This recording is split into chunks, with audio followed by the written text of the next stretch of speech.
The plan is Legend of Zelda: Tears of the Kingdom, Talmud, Mishnah. It's going to be live.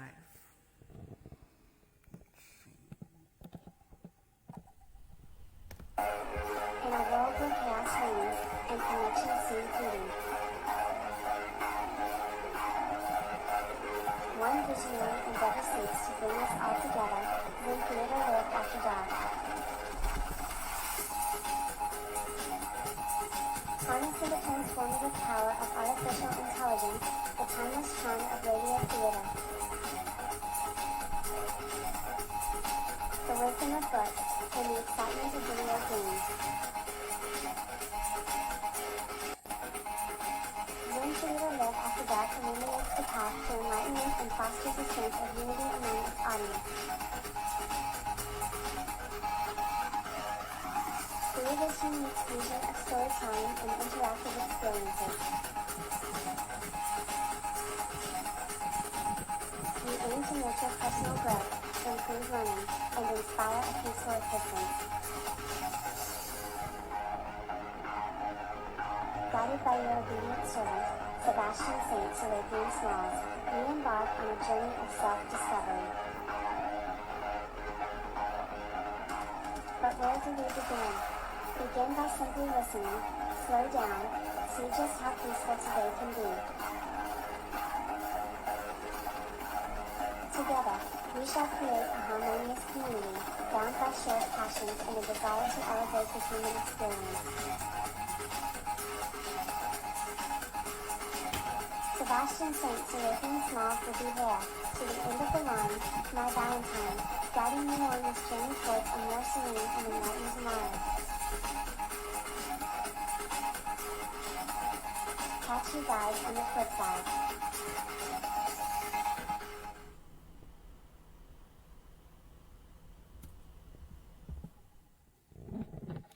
Begin by simply listening, slow down, see just how peaceful today can be.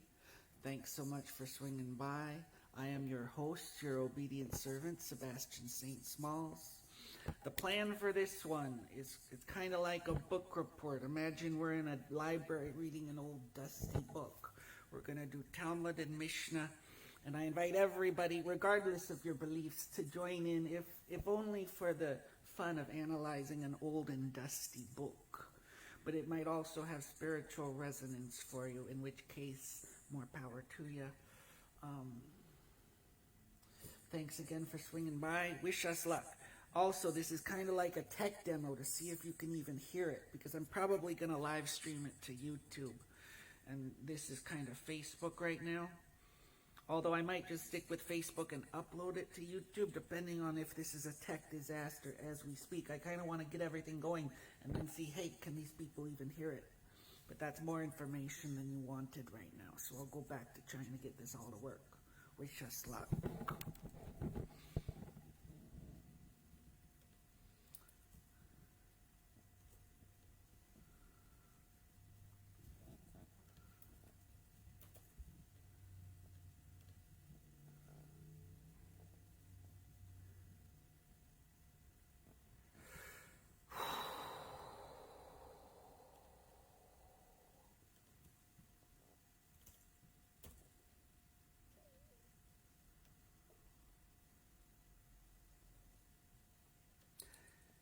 What the heck?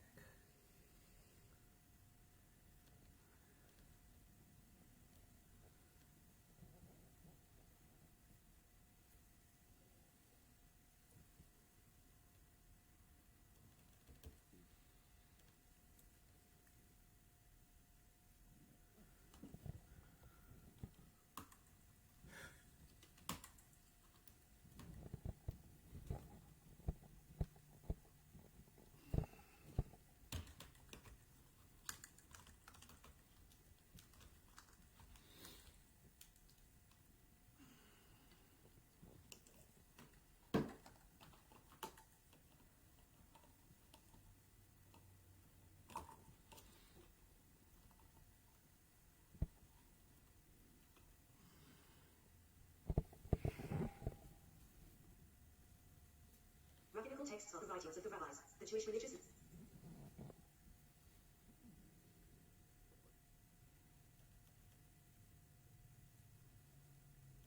Rabbinical texts are the writings of the rabbis, the Jewish religious leaders and scholars who interpreted and applied the Torah, the sacred scripture of Judaism.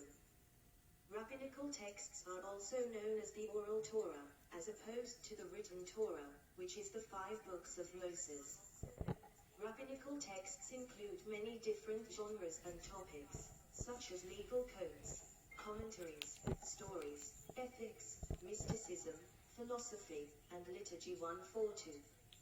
Some of the most important rabbinical texts are the Mishnah, the first major work of rabbinic literature, compiled around 200 CE, documenting a multiplicity of legal opinions in the oral tradition. The Talmud, generations of rabbinic debate about law, ethics, and Bible, structured as commentary on the Mishnah with stories interwoven. There are 2 versions of the Talmud, the Babylonian Talmud, completed around 600 CE, and the Jerusalem Talmud, completed around 400 CE. The Midrash, interpretations and elaborations upon biblical texts, including stories, parables, and legal deductions. The Halacha, legal works providing guidance on all aspects of Jewish life. Rooted in past sources and growing to address changing realities. The Kabbalah, mystical works addressing topics like God's attributes and the relationship between God's eternality and the finite universe. The liturgy, prayers, poems, and ritual texts, like Siddur and Haggadah, recited in daily worship or at specific occasions. The Jewish thought, Jewish philosophy and theology, ranging from medieval to contemporary, analyzing topics like free will and chosenness. Rabbinical texts are important for Judaism because Everyone they represent the underestimates ongoing me. dialogue between God and his people through the ages. They reflect the diversity and creativity of Jewish thought and practice. They also provide a source of authority and guidance for Jewish law and ethics. They are studied and revered by Jews of all backgrounds and denominations as a way of connecting to God and their heritage.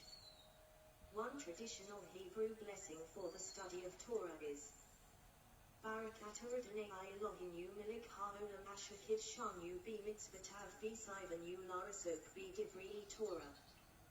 Baruch atah Adonai Eloheinu melech haolam asher kidshanu b'mitzvotav v'sivanu la'asok b'divrei Torah. The blessing means, Blessed are you, Lord our God, King of the universe, who has sanctified us with his commandments and commanded us to engage in the words of Torah.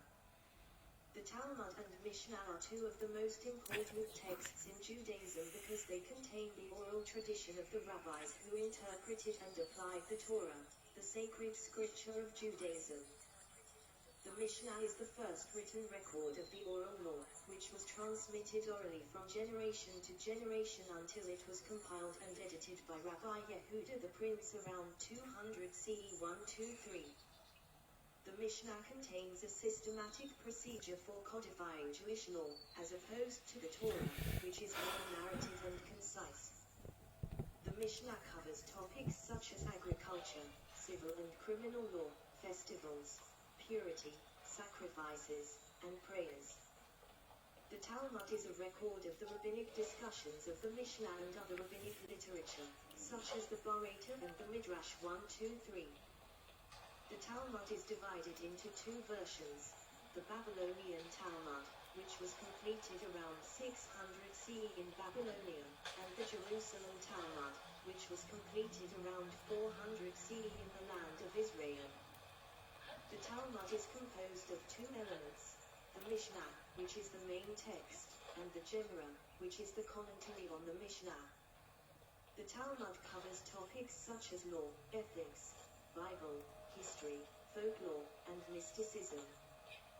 The Talmud and Mishnah are significant for Judaism because they represent the ongoing dialogue between God and his people through the ages.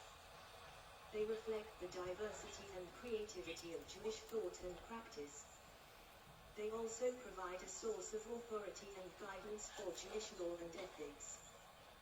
They are studied and revered by Jews of all backgrounds and denominations as a way of connecting to God and their heritage.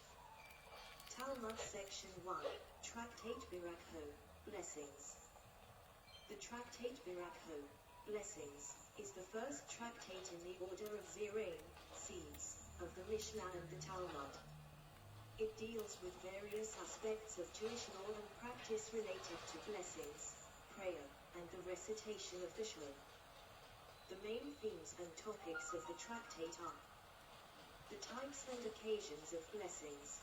The tractate discusses the different categories of blessings, such as blessings over food and drink, blessings of praise and thanksgiving, blessings before and after performing a mitzvah, commandment, and blessings over natural phenomena and special events.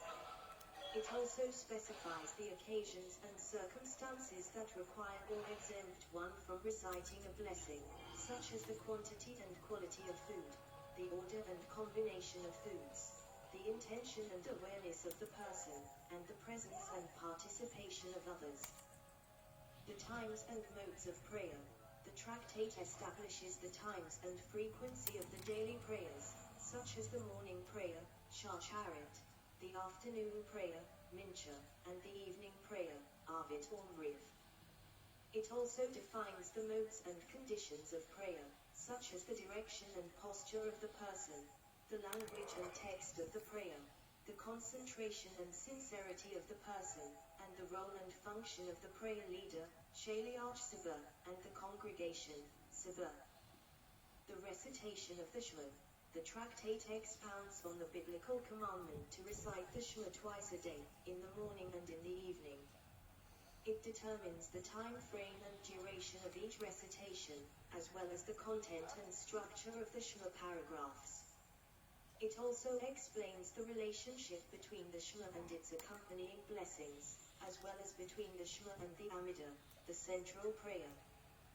The tractate Birakho is a rich source of halachic, legal, rulings, agadic, narrative, teachings, and ethical guidance for Jewish life. It reflects the diverse opinions and debates of the rabbis from different generations and regions, as well as their wisdom and insight into human nature and divine providence. The 6th chapter of the tractate Birakho deals with the blessings that one recites over different kinds of foods, natural phenomena, and special events.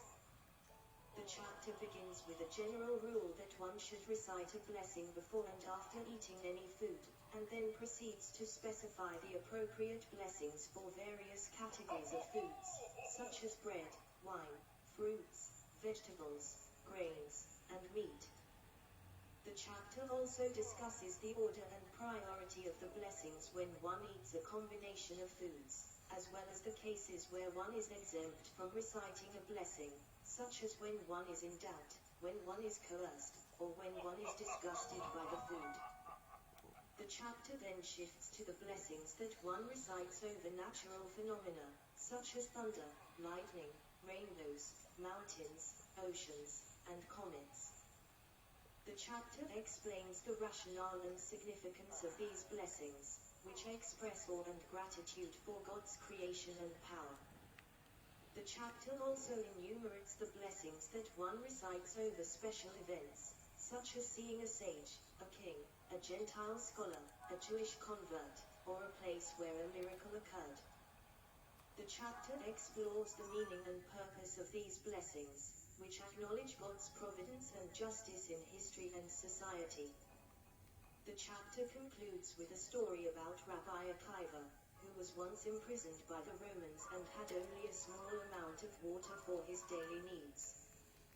When his jailer spilled most of his water on the ground, Rabbi Akiva chose to use the remaining water to wash his hands before eating bread, rather than to drink it.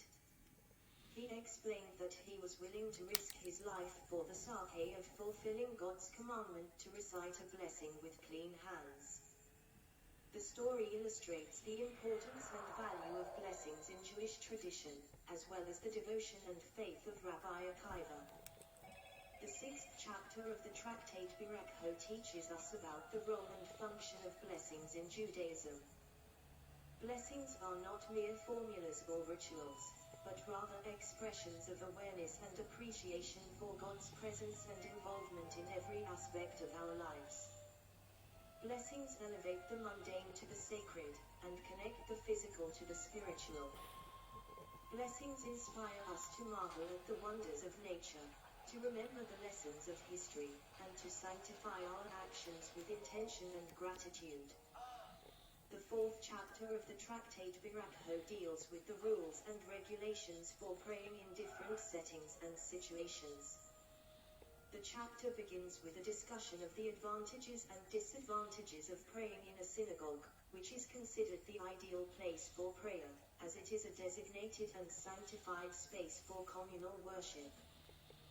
The chapter also mentions the benefits and drawbacks of praying in a group, which is preferable to praying individually, as it enhances the quality and efficacy of the prayer.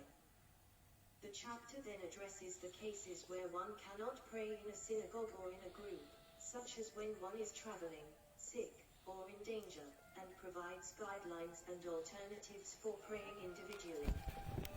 The chapter also covers various aspects and conditions of prayer, such as the direction and posture of the person, the language and text of the prayer, the concentration and sincerity of the person, and the role and function of the prayer leader, Shaliach Sabah, and the congregation, Sabah. The chapter explains the rationale and significance of these aspects and conditions, which aim to facilitate and optimize the communication and connection between the person and God. The chapter also explores some of the challenges and difficulties that one may encounter in prayer, such as distractions, interruptions, errors, or doubts, and offers solutions and remedies for them. The chapter concludes with a story about Rabbi Yochanan ben Zakkai, who was once asked by his students what he saw when he entered the Holy of Holies in the temple. He replied that he saw God sitting on a throne of fire and surrounded by angels. He said that God asked him to bless him, and he blessed him that his mercy should overcome his anger. The story illustrates the power and privilege of prayer in Judaism, as well as the humility and courage of Rabbi Yochanan ben Zakkai. The fourth chapter of the tractate Barakah teaches us about the nature and purpose of prayer in Judaism. Prayer is not a mere obligation or routine, but rather a dialogue and relationship with God. Prayer requires preparation and attention, as well as flexibility and adaptation. Prayer expresses our needs and desires, as well as our gratitude and praise. Prayer connects us to God, to ourselves, and to others. Prayer transforms us and the world around us. The fifth chapter of the tractate Barakah deals with the meaning and significance of the Amidah prayer, which is the central and most important prayer in Judaism. The chapter begins with a discussion of the origin and structure of the Amidah, which consists of 19 blessings, originally 18, that correspond to the 18 vertebrae in the human spine. The chapter also explains the rationale and symbolism of the order and content of the blessings, which cover various themes and topics, such as praise, petition, and gratitude.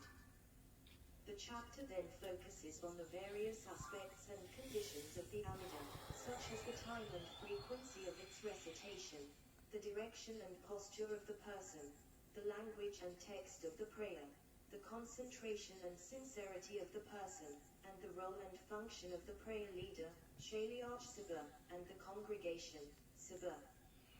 The chapter elaborates on the rules and regulations that govern these aspects and conditions, as well as their implications and consequences. The chapter also explores some of the challenges and difficulties that one may encounter in the Amidah, such as distractions, interruptions, errors, or doubts, and offers solutions and remedies for them. The chapter concludes with a story about Rabbi Eliezer ben Hikanas, who was once praying for a long time in front of his students. When they asked him why he prayed so long, he replied that he was recounting all the praises of God. When they asked him if he was not afraid of neglecting other commandments by praying so long, he replied that he was following the example of King David, who praised God 7 times a day. The story illustrates the devotion and passion of Rabbi Eliezer ben Hyrcanus for prayer, as well as his knowledge and creativity in praising God. The 5th chapter of the tractate Berakho teaches us about the essence and value of the Amidah prayer in Judaism. The Amidah is not a mere formula or ritual, but rather a personal and intimate conversation with God. The Amidah requires preparation and attention, as well as flexibility and adaptation. The Amidah expresses our needs and desires, as well as our gratitude and praise. The Amidah connects us to God, to ourselves, and to others. The Amidah transforms us and the world around us. The 9th chapter of the tractate Berakho deals with the blessings that one recites for studying Torah and hearing bad news. The chapter begins with a discussion of the blessings that one recites before and after studying Torah, which are considered equivalent to the recitation of the Shema. The chapter also explains the rationale and significance of these blessings, which express gratitude and reverence for God's gift and commandment of Torah. The chapter also specifies the occasions and circumstances that require or exempt one from reciting these blessings, such as the frequency and duration of study, the type and level of study, and the presence and participation of others. The chapter then shifts to the blessings that one recites upon hearing bad news, such as death, illness, or calamity. The chapter distinguishes between 2 types of blessings, one that acknowledges God's justice and sovereignty, Barak Dayan Harimet, and one that expresses hope and trust in God's mercy and salvation, Barak Ata Hashem Hartov Bi Harmitiv. The chapter determines the cases and conditions that warrant each type of blessing, as well as the cases where one is exempt from reciting any blessing, such as when one is unaware or indifferent to the news. The chapter concludes with a story about Rabbi Ham, who was once traveling with his wife Beria. When he returned home, he found out that his 2 sons had died. He concealed the news from his wife until after she had recited the evening Shema. He then asked her if she would return a deposit that was entrusted to her by someone else. She said yes, and he showed her their sons' bodies. She cried and tore her clothes, but then accepted God's decree and recited the blessing of Barak Dayan Harimet. The story illustrates the faith and fortitude of Rabbi Ma and Beria in the face of tragedy, as well as their respect and love for each other. The 9th chapter of the tractate Berakho teaches us about the role and function of blessings in Judaism. Blessings are not mere formulas or rituals, but rather expressions of awareness and appreciation for God's presence and involvement in every aspect of our lives. Blessings elevate the mundane to the sacred, and connect the physical to the spiritual. Blessings inspire us to study and learn from God's Torah, to accept and cope with God's decree, and to hope and pray for God's goodness and kindness. The 1st chapter of the tractate Berakho deals with the time frame and duration of the recitation of the Shema in the morning and in the evening. The chapter begins with a dispute between Rabbi Yehoshua and Rabbi Eliezer on when to recite the evening Shema. Rabbi Eliezer says that one can recite it until the end of the first watch of the night, which is about a third of the night. Rabbi Yehoshua says that one can recite it until midnight. The chapter also records the opinions of other rabbis who extend the time until dawn. The chapter then presents various arguments and proofs for each position, based on biblical verses, logical reasoning, and historical precedents. The chapter also discusses the practical implications and consequences of each position, such as the possibility of error, negligence, or exemption. The chapter also explores some of the underlying assumptions and principles behind each position, such as the interpretation of biblical terms, the relationship between biblical law and rabbinic law, and the role of human agency and divine providence. The chapter concludes with a story about Rabbi Gamliel, who was once traveling on a boat and saw a light on the shore. He assumed that it was his house, where his son Rabbi Shimon was waiting for him to recite the evening Shema. He said to himself that his son would follow his opinion and recite it until dawn. However, when he arrived home, he found out that his son had followed Rabbi Yehoshua's opinion and recited it until midnight. He praised his son for following the majority opinion and not his own. The story illustrates the humility and tolerance of Rabbi Gamliel for different opinions, as well as his respect and love for his son. The first chapter of the tractate Berakho teaches us about the nature and purpose of the Shema in Judaism. The Shema is not a mere obligation or routine, but rather a declaration and affirmation of God's unity and sovereignty. The Shema requires preparation and attention, as well as flexibility and adaptation.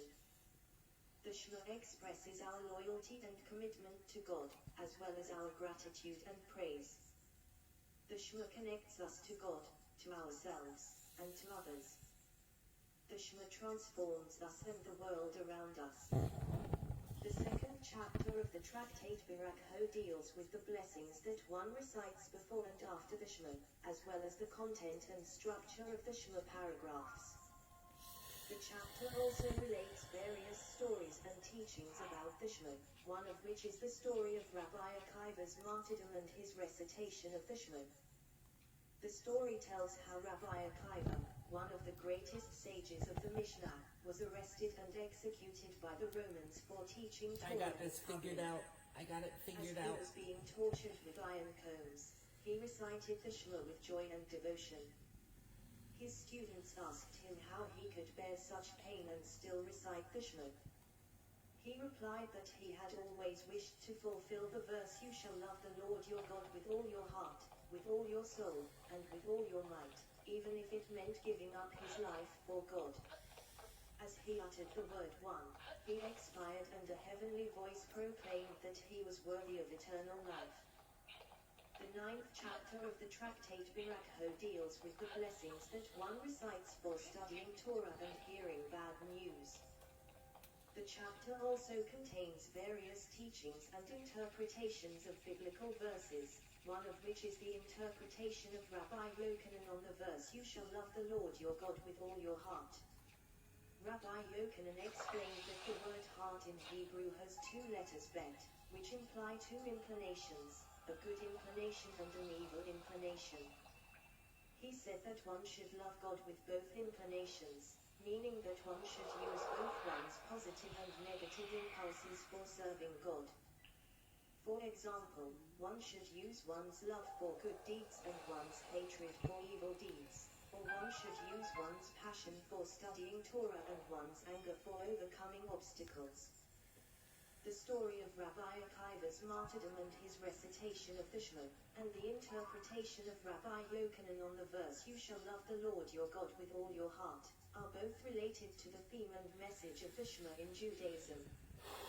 The Shema is not a mere declaration or affirmation, but rather a challenge and aspiration. The Shema requires us to love God with all our faculties and resources, even if it means sacrificing our comfort and security. The Shema also requires us to love God with all our aspects and dimensions, even if it means integrating our contradictions and complexities.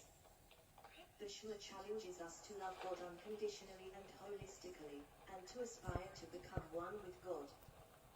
The fifth chapter of the tractate Berakho deals with the meaning and significance of the Amidah prayer, which is the central and most important prayer in Judaism. The chapter also relates various stories and teachings about the Amidah, one of which is the advice of Rabbi Yehoshua ben Levi on how to attain a good portion in both this world and the next. The advice is based on a verse from Psalms that says, "Who is the man who desires life, who loves days to see goodness? Guard your tongue from evil and your lips from speaking deceit. Turn away from evil and do good, seek peace and pursue it. Psalms 34:13-15. Rabbi Yehoshua ben Levi explained that each phrase in the verse corresponds to a blessing in the Amidah. He said that who is the man who desires life refers to the first blessing, which praises God as the source of life. He said that who loves days to see goodness refers to the second blessing, which thanks God for resurrecting the dead. He said that guard your tongue from evil refers to the third blessing, which asks God for forgiveness. He said that and your lips from speaking deceit refers to the fourth blessing, which requests God for wisdom. He said that turn away from evil refers to the fifth blessing, which seeks God's help for repentance. He said that and do good refers to the sixth blessing, which appeals to God for redemption. He said that seek peace refers to the seventh blessing, which implores God for healing. He said that and pursue it refers to the eighth blessing, which petitions God for prosperity. Rabbi Yehoshua ben Levi's advice on how to attain a good portion in both this world and the next is based on the premise and promise of the Amidah prayer in Judaism. The Amidah is not a mere formula or ritual, but rather a dialogue and relationship with God. The Amidah expresses our needs and desires, as well as our gratitude and praise. The Amidah connects us to God, to ourselves, and to others. The Amidah transforms us and the world around us. The Amidah enables us to live a good life in this world, and to merit a good life in the next world. Sure, I can try to write an engaging analysis about the concept and purpose of ethics in Judaism, and how the Mishnah reflects and shapes the ethical values and norms of the Jewish people. Here is a possible analysis. Ethics in Judaism is the branch of Jewish thought and practice that deals with the moral principles and obligations that govern human conduct and relationships. Ethics in Judaism is based on the belief that God is the source and standard of morality, What the and heck? that God has revealed His will and wisdom to humanity through the Torah and the prophets. Ethics in Judaism is also influenced by the rational and experimental insights of the sages and scholars throughout history, as well as by the social and cultural contexts of the Jewish people in different times and places. The purpose of ethics in Judaism is to enable humans to fulfill their divine image and destiny, and to bring about God's kingdom on earth. Ethics in Judaism aims to cultivate virtues and values that reflect can God's tweet it at attributes him, and LOL. expectations, such as justice, compassion, honesty, humility, and peace. Ethics in Judaism also Do I have strives any to promote shields that harmony don't, and like, cooperation spew among fire? individuals and communities, as well as between humans and nature. Ethics in Judaism ultimately seeks to enhance the quality and sanctity of life for oneself and others, and to express gratitude and love for God. The Mishnah is the first It's major gonna make me listen to compilation this of Jewish conversation oral every law, time I want to which was fight the sludge transmitted orally monster. from generation to generation until it was edited and written down by Rabbi Judah the Prince around 200 CE. The Mishnah consists of 6 orders, Sedarim, that cover various aspects of Jewish law and practice, such as agriculture, festivals, civil law, family law, sacrifices, and purity. The Mishnah reflects and shapes the ethical values and norms of the Jewish people in several ways. The Mishnah codifies and clarifies the ethical implications and applications of the biblical commandments, such as honoring one's parents, loving one's neighbor, pursuing justice, protecting the poor and the oppressed, observing the Sabbath and the holidays, offering sacrifices, maintaining purity, etc. The Mishnah records and preserves the ethical teachings and interpretations of the rabbis from different generations and regions, who debated and discussed various ethical issues and dilemmas, such as charity, honesty, humility, repentance, forgiveness, etc.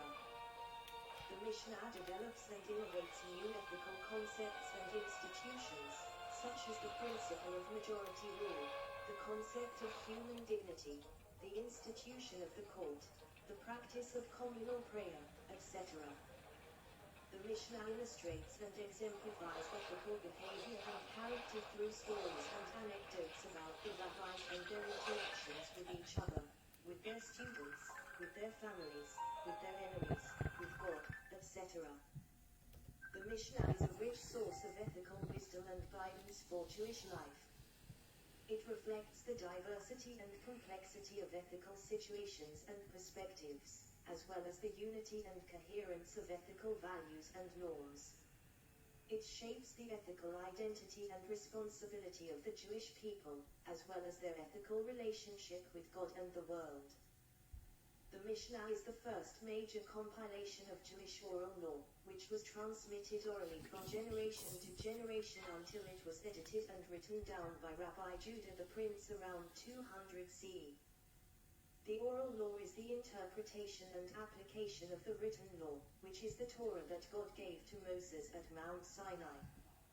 The oral law is based on the belief that God also gave Moses an oral explanation of the Torah, which was passed down to Joshua, the elders, the prophets, and the sages. The oral law also includes the traditions and innovations of the rabbis who derived new laws and insights from the Torah through various methods of exegesis and logic. The rabbis who composed the Mishnah were known as the Tannaim, teachers, who lived from the 1st century BCE to the 3rd century CE.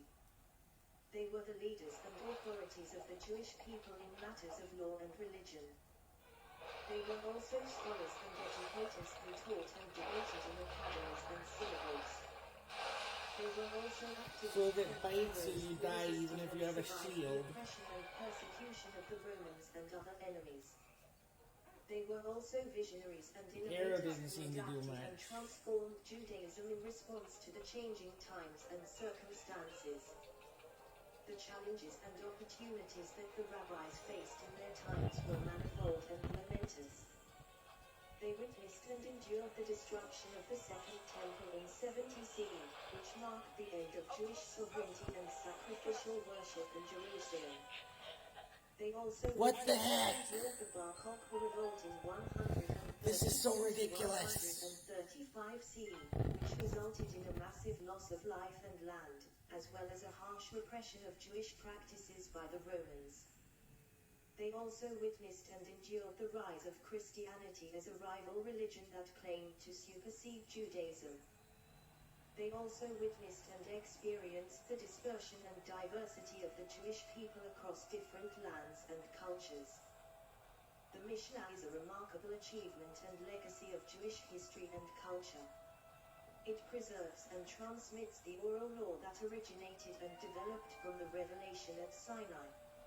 It reflects and represents the role and authority of the rabbis who composed it as the guardians and guides of Judaism. It responds and adapts to the challenges and opportunities that they faced in their times as the builders and shapers of Judaism.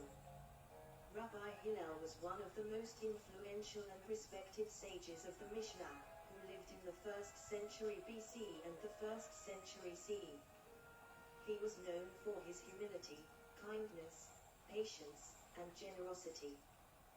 He was also known for his mastery and creativity in interpreting and applying the Torah. He was the founder and leader of the school of Hillel, which was more lenient and liberal than the school of Shammai, his rival and colleague. One of the most famous ethical teachings of Rabbi Hillel is his formulation of the Golden Rule, which he expressed in response to a challenge by a potential convert. The story is recorded in the Talmud, Shabbat 31a, as follows. A certain heathen came before Shammai and said to him, "Make me a proselyte, on condition that you teach me the whole Torah while I stand on one foot." Thereupon he repulsed him with the builder's cubit which was in his hand. When he went before Hillel, he said to him, "What is hateful to you? Do not do to your neighbor. That is the whole Torah. The rest is commentary. Go and learn." Rabbi Hillel's formulation of the Golden Rule is based on a verse from Leviticus that says, "You shall love your neighbor as yourself." Leviticus 19:18. Rabbi Hillel rephrased the verse in a negative way, to emphasize the minimum requirement of ethical behavior, not to harm or hurt others as one would not want to be harmed or hurt oneself. Rabbi Hillel also claimed that this rule is the essence and summary of the whole Torah, meaning that all the other commandments and laws are derived from and explained by this rule. Rabbi Hillel also encouraged the potential convert to go and learn the rest of the Torah, meaning that he accepted him as a student and a fellow Jew. Rabbi Hillel's formulation of the Golden Rule is a profound and practical ethical wisdom that guides and inspires Jewish life and values. It teaches us to respect and empathize with others, as we respect and empathize with ourselves. It teaches us to avoid and prevent evil, as we avoid and prevent evil for ourselves. It teaches us to fulfill and promote good, as we fulfill and promote good for ourselves. It teaches us to love God, as we love God's image in ourselves and others. The saying who is wise, one who learns from every person. This statement is part of a series of ethical sayings in Pirkei Avot, Ethics of the Fathers, a tractate of the Mishnah that contains the teachings and wisdom of the rabbis. The statement is attributed to Ben Zimmer, a sage who was known for his sharp mind and mystical insights. The statement defines wisdom as the ability and willingness to learn from every person, regardless of their status, background, or opinion. The statement implies that wisdom is not a fixed or innate quality, but rather a dynamic and acquired skill. Wisdom is not something that one possesses or claims, but rather something that one seeks and cultivates. Wisdom is not dependent on one's age, education, or authority, but rather on one's curiosity, humility, and openness. The statement also implies that every person has something to teach and something to learn, regardless of their knowledge, experience. It had sludge or version. protection. Every Sludge person has a protection. unique perspective and contribution, as well as a limitation and challenge. Every person can be a source of inspiration Sidon, and you're not guidance, giving as me well any as a test of water correction. powers. The statement teaches us to value and respect every person, as we value and respect ourselves. It teaches us to listen and learn from every person, as we listen and learn from ourselves. It teaches us to grow and improve from every person, as we grow and improve ourselves. It teaches us to love God, as we love God's image in ourselves and others. The Talmud and Mishnah are two of the most important texts in Judaism, as they contain the oral tradition of the rabbis who interpreted and applied the Torah, the sacred scripture of Judaism. They represent the ongoing dialogue between God and his people through the ages, reflecting the diversity and creativity of Jewish thought and practice. They also provide a source of authority and guidance for Jewish law and ethics, as well as a wealth of ethical teachings and wisdom that have inspired and influenced generations of Jews. Studying the Talmud and Mishnah is a way of connecting to God and one's heritage, as well as learning from the sages who devoted their lives to the pursuit of truth and justice. Stand down, my The friend. Talmud and Mishnah are not only texts, You stand but down. living traditions that continue to shape and enrich Jewish life today. The end. Thank you for listening. I have pasted SOM random notes below. Introduction and overview.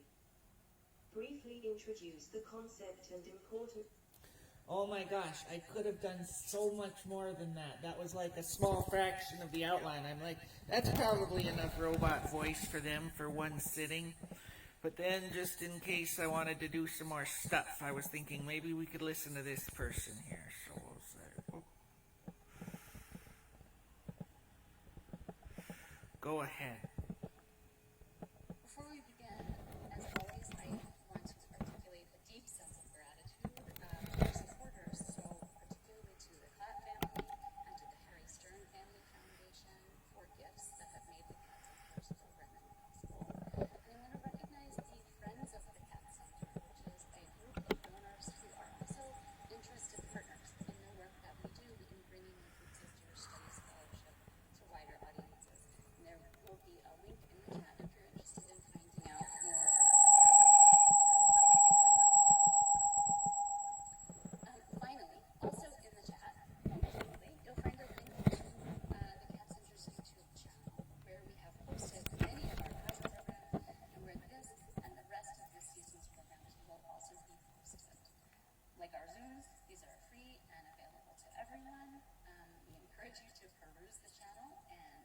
share them, teach with them, learn from them. Each program is typically posted there within a few days to a week of when it first is broadcast. So, the particular series of which today's program is a part is a 5-part series that thinks historically about Jewish law. So the theme of the Katz Center's Scholarly Fellowship program this year is law, specifically pre-modern. And we always like to do some programming that connects directly to that theme, and we have to explore. Fellows this year are working on projects that treat law in theory and in practice as both created by and imposed on Jews. Their research focuses on the broad context in which Jewish law was developed and in which it operated. They treat law in the biggest sense as a necessary component for understanding the dynamics of culture and history and governance and economics and more of each place and period in which Jews lived. This program today, of course, has a narrower focus as part of the discrete series. We've asked a select group of scholars to help us think about major canonical works of Jewish law, particularly those that set themselves up as all-encompassing compilations of poems, works that in their own self-image and their own presentation present all of Jewish law in one place. When you think about it, the effort to sum up, encompass, shape, reshape, and Jewish law is exemplary. And in each case, it is traditionally treated as solid law. So we'll be talking about the Mishnah, the Talmud, twice, which is appropriate, the Mishneh Torah, my mind is Mishneh Torah, and the Shulchan Aruch. In each case, there is much to be said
starting this week.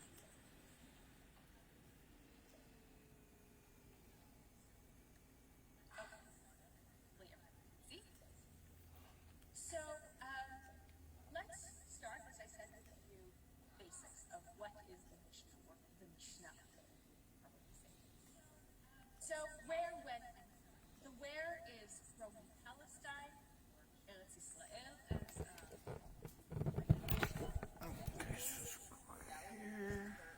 most of the Jewish settlements.